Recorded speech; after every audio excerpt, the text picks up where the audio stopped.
Hello，大家好，我係阿君，今日繼續同大家睇一套阿居樂嘅連排別墅。佢產整面積咧係135方，實用面積咧去到差唔多300方噶啦。全屋精裝嘅，全部幫你裝修好。抽油煙機啊、冰箱啊、消毒櫃啊、洗碗機啊呢啲全部都要幫你安排好晒。佢呢個會員咧唯一嘅缺點咧就係佢一樓冇房間，但係佢有電梯。雖然話如果屋企人有長輩嘅話，經行樓梯唔方便，但係有部 lift 喺呢度咧，完全係等於一樓冇房間係 OK， 解決咗呢個問題噶啦。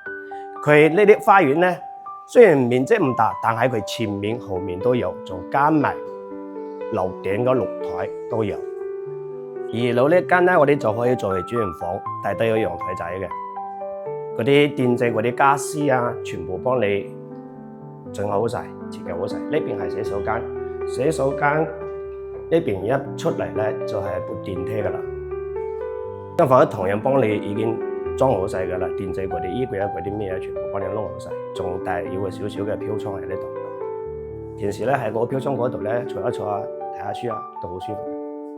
3樓咧佢同樣做咗2間套房，呢2間套房咧都係後期佢加建出嚟嘅。呢啲燈飾啊，睇上去幾靚。電梯咧係可以直達上到天台4樓嘅。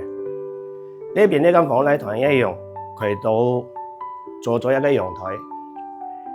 有陽台咧住上去咧就會感覺到佢通風好多，舒服好多。依家呢度咧就係天台噶啦，天台你可以望到隔離呢間咧同我哋依家呢個戶型係一模一樣嘅。佢點改造嘅就係將佢封咗噶啦。呢邊同樣一樣都係。因為佢封咗頂之後咧，先感覺到嗰個天台咧係特別係大啲嘅，平時嘅話咧係冇咁多嘅，係嘛？呢邊同樣間戶型一樣嘅，都係佢幫你已經封好咗噶啦。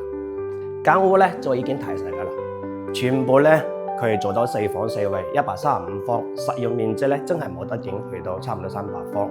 佢最關鍵嘅，佢幫你裝咗部電梯，所有嘅嘢都幫你已經裝修好。你只需要拎包就可以入住噶啦。佢依家開價咧係368萬，如果你睇啱咧，仲有得傾。